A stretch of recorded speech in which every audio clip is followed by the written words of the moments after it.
अब बात करते हैं बुध ग्रह की। बुध ग्रह पर अगर चंद्र की दृष्टि हो तो जातक की संगीत, अभिनय एवं अन्य लोक कलाओं में रुचि होती है। ऐसा जातक संपन्न स्त्रियों से आदरणीय माना जाता है। उसे भवन, वाहन, सेवकों का सुख प्राप्त होता है। मंगल की दृष्टि होने पर ऐसा जातक उच्च अधिकारियों का प्रिय बनता है। ऐसे अधिकारियों से मेल जोल रखकर वह धनार्जन करता है, किंतु उपद्रवी होता है। बृहस्पति की दृष्टि हो तो ऐसा व्यक्ति जीवन सुखी रहता है। वह आदर्श पत्नी एवं संतान से युक्त होता है। शुक्र की दृष्टि होने पर संप्रभात लोगों से संपर्क में रहता है। उसका आचरण प्रशंसनीय होता है। मित्र एवं सगे संबंधियों से उसकी चर्चा होती है। शनि की दृष्टि हो तो वह चरित्रहीन एवं कठोर स्वभाव वाला होता है। प्रथम चरण में बुध की स्थिति है तो ऐसा व्यक्ति दीर्घायु नहीं होता। पाप ग्रहों की दशा में कष्ट भोगता है। प्राय ऐसा व्यक्ति लेखन, स्वास्थ्य, अध्यापन, पौराहित, मध्यस्थता, तकनीकी, व्यापार आदि करके अपनी आजीविका को चलाता है।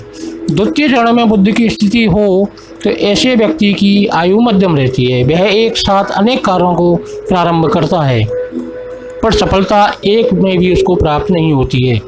पिता एवं अन्य सगे संबंधियों से स्नेहपूर्ण संबंध नहीं रह पाते, फिर भी वह अपने कुटुंब एवं मित्रों की सहायता करता है। तीसरे चरण में बुध होने पर व्यक्ति दीर्घायु बनता है। वह उच्च शिक्षित एवं सौभाग्यशाली पत्नी से युक्त रहता है। उसकी उन्नति में पत्नी का सहयोग रहता है।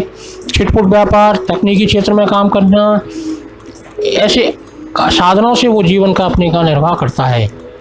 चतुर्थ चरण में बुध हो तो ऐसा जातक सास की सेवा करता है। वो IAS, IPS में सेलेक्ट होता है। उसकी आयु 45 वर्ष की होती है। पक्षाघात या पांडु रोग से उसकी मृत्यु होती है। अब बात करते हैं गुरु ग्रह की। गुरु ग्रह पर अगर सूर्य की दृष्टि हो तो ऐसा व्यक्ति भाग्यवान, सत्यवादी, सामाजिक कार्यकर्ता एवं प्रसिद्ध होता है। चंद्र की दृष्टि होने पर वह अपने से बड़ों का आदर करता है। अपने सहकर्मियों से छोटी आयु में ही यश प्राप्त कर लेता है। सदैव अपने कार्य में मग्न रहता है। संतोषी व शांत रहता है। मंगल की दृष्टि हो तो ऐसा व्यक्ति कठोर, निर्दयी, अनावश्यक कार्यों में धन व्यय करने वाला होता है। अधिकारी और दूसरों का अहंकार जोड़ने में समर्थ होता है। मध्यम अवस्था में शासकीय अधिकारी या निरीक्षक बन सकता है। अपने अधीन कई कर्मचारी काम करते हैं। बुध की दृष्टि हो तो ऐसा व्यक्ति सच्चाई कम होती है। वह बोलने में चतुर और दूसरों से कलह करवाता है। एक ही समय में अनेक स्त्रियों से संपर्क में रहता है एवं अपने कृत्रिम व्यवहार से लोगों को ठगता है। शुक्र की दृष्टि हो तो सभी प्रकार के सुख प्राप्त होते हैं। उसकी पत्नी सुंदर एवं प्रभावशाली होती है।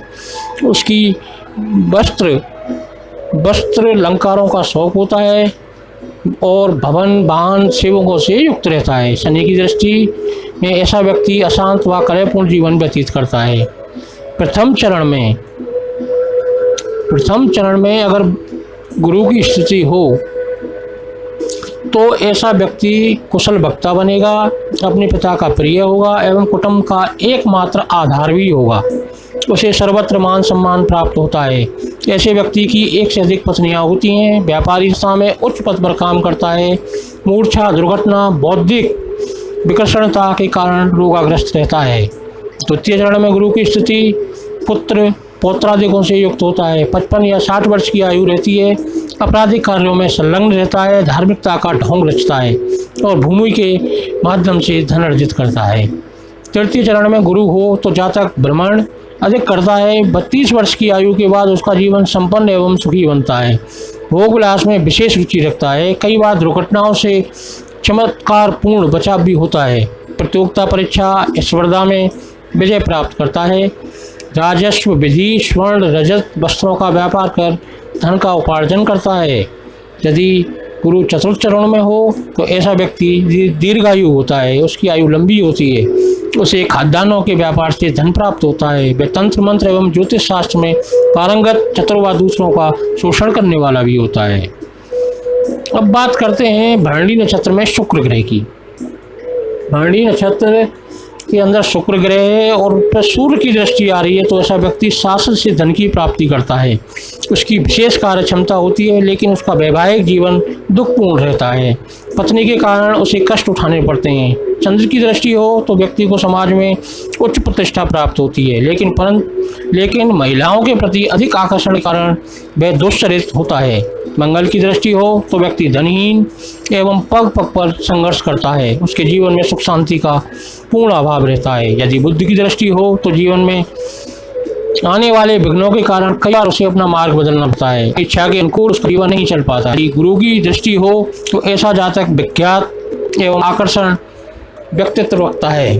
भाग्यशाली पत्नी तथा संतान से पूर्ण होता है। सभी प्रकार की सुख सुविधाएं उसे प्राप्त होती हैं। यदि शनि की दृष्टि हो तो चोरी का सामान या धरोहर रखी हुई संपत्ति उसके पास रहती है। वह शांत चित्र एवं लोगों के लिए आदरणीय होता है।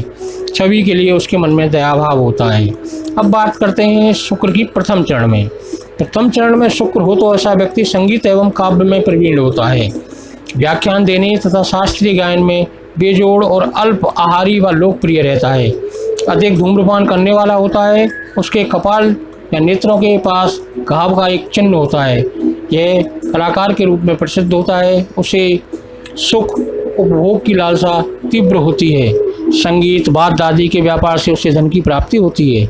यदि दूसरे चरण में शुक्र की स्थिति हो तो स्त्रियों के प्रति विशेष आकर्षण रखता है। वह गुप्त रोगों से पीड़ित भी रहता है। उसके नेत्र भी दुर्बल होते हैं। महिला उपयोगी वस्तुओं के व्यापार में या स्त्री रोग चिकित्सक के रूप में वह प्रसिद्धि प्राप्त करता है।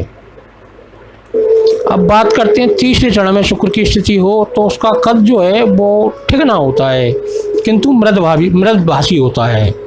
उसके सुंदर एवं व्यवहार कुशल पत्नी प्राप्त होती है। दायित्वों की योग्यता को निभाने वाला तथा अपने कार्यों में तीक्ष्ण होता है और प्रसार मनोरंजन आदि कार्यों से धन की प्राप्ति करता है। चतुर्थ चरण में शुक्र की स्थिति प्रदेश का निवास देती है। यज्ञ हवन आदि कर्म करके वाला पुरोहित, मंदिर का पुजारी या धार्मिक संस्था का प्रमुख होता है। समाज में उसे श्रेष्ठ प्रतिष्ठा प्राप्त होती है। जय माता दी।